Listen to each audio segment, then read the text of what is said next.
লাস্টে ডায়মন্ডটা লাগিয়েছিল, ওটা হচ্ছে হয়তো ব্রাশ করতে গিয়ে পড়ে গিয়েছে, হয়তো খেয়ে ফেলেছি। I don't know. তো ডক্টরকে জিজ্ঞেস করেছিলাম, ডক্টর বলে যদি খেয়ে ফেলো এটা পেটের ভিতর যে অ্যাসিড থাকে ওটা গলে যাবে। ডায়মন্ড সহই কিন্তু দাঁতটা বড় করা হয়েছে। আগে দাঁতটা বড় করেছে, তারপর ডায়মন্ডটা বসিয়েছে। সো যে মানে ওয়ান কাইন্ড অফ সার্জারি, এটার প্রাইস হচ্ছে 1.5 লাখ। ক্লাস নেই, সবার সাথে ভালো সম্পর্ক। এখন কেউ যদি পার্সোনালি আমাকে পছন্দ না করে সেটা তার সমস্যা, এটা আমার সমস্যা না।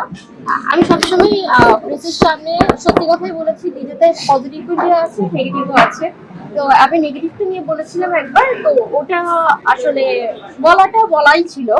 এটা কিন্তু অনেক দূর চলে গেছে, মানে অনেক দূর বলতে এই ব্যাপারটা অনেক ডিসমিস হয়ে গেছে। এটা একটা ব্যাপার ছিল কি, যে ডিজেতে আসলে কি হয়, নোংরামি হয় কিনা, বা কোনো ডিজেরা কিছু করে কিনা। তো আমি যেটা দেখেছিলাম আমি সেটাই বলেছি।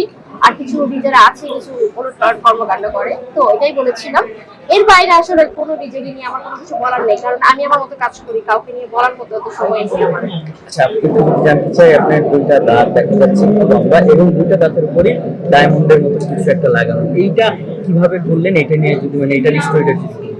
স্টোরি হচ্ছে লাস্টে ডায়মন্ডটা লাগিয়েছিল, ওটা হচ্ছে হয়তো ব্রাশ করতে গিয়ে পড়ে গিয়েছে, হয়তো খেয়ে ফেলেছি। I don't know. তো ডক্টরকে জিজ্ঞেস করেছিলাম, ডক্টর বলে যদি খেয়ে ফেলো এটা পেটের ভিতর যে অ্যাসিড থাকে ওটা গলে যাবে। পরবর্তীতে হচ্ছে লাস্ট 1 সপ্তাহ হচ্ছে এটা নতুন ডায়মন্ড লাগিয়েছি। আর আমার কাছে একটু পছন্দ ছিল একটু ভ্যাম্পায়ার টাইপসের লুকস, তো দুটো দাঁত একটু ভ্যাম্পায়ার টাইপসের লুকসে করেছি, তো এক্সট্রা করেছি। হঠাৎ রাতে কেউ দেখে যদি ভয় পায় তখন আসলে তাকে কি? রাতে তো আসলে দেখার মতো আমার বাসায় আমার বিল্লি ছাড়া কেউ নাই। ওরও দুটো সামনের দাঁত বড়, আমারও দুটো সামনের দাঁত বড়। আমার মা বলে যে তোমরা দুজনেই বিড়ালকে দুটো ডায়মন্ড লাগিয়ে আসবো, আর আরো ভালো লাগিয়ে। আমরা দুজনে খুব সিমিলার মেডিসিন, দেখবেন দুজনে এরকম দাঁত বের করে আমরা ছবি দিব। আমার খুব ভালো লাগছে, মানে আসলে কি আমি পছন্দ করি একটু ডিফারেন্ট রূপ। তো ডিফারেন্ট রূপ করার জন্য এটা চাইলে বড় করা যায়, চাইলে আবার ছোট করা যায়। Double tag. আচ্ছা, তারপর বলা যাচ্ছে না, দাঁতের বিষয় তো না ধরুন। ধরবে, কারণ ডায়মন্ডের প্রাইস আছে।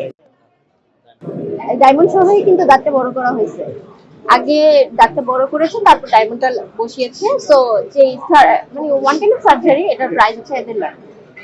দেখে সুন্দর করে সাজিয়ে আনতে বলছি, সুন্দর করে মালা টালা পরে আনতে বলছি। যদি আমি গরু ভয় পাই, বলছি যে অন্য কাউকে দিয়ে ধরে আনতে, দূর থেকে দাঁড়ায় ছবি তুলবো, এতটুকু। আচ্ছা, আর আমি প্রচুর ভয় পাই গরু। অবশ্যই দিই, প্রতি মাসে সরকারকে ট্যাক্সও দিই।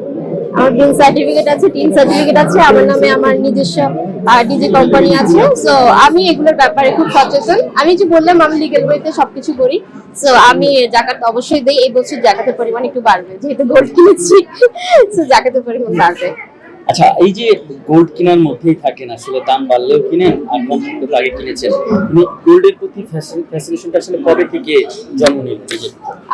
এটা আসলে যখন আমি অনার্সে ভর্তি হয়েছি, তখন আমার কাছে ফিল হলো আমার বোনের বিয়ের সময়, যে গোল্ডের অনেক প্রাইস, বা গোল্ড কিনাটা খুব দরকার। গোল্ডটা আমাদের মানে খুব মানে একটা খুব পছন্দের একটা জিনিস। চাইলে আমরা গোল্ডটাকে সেল করে অনেক কিছু করতে পারবো আমাদের প্রবলেমের টাইমে। তো তখন থেকে আমার বোনের বিয়ের সময় থেকে আমার গোল্ড কেনা শুরু। তো তারপর থেকে গোল্ড কিনতেই থেকে টুকটাক টুকটাক কিনি। মানে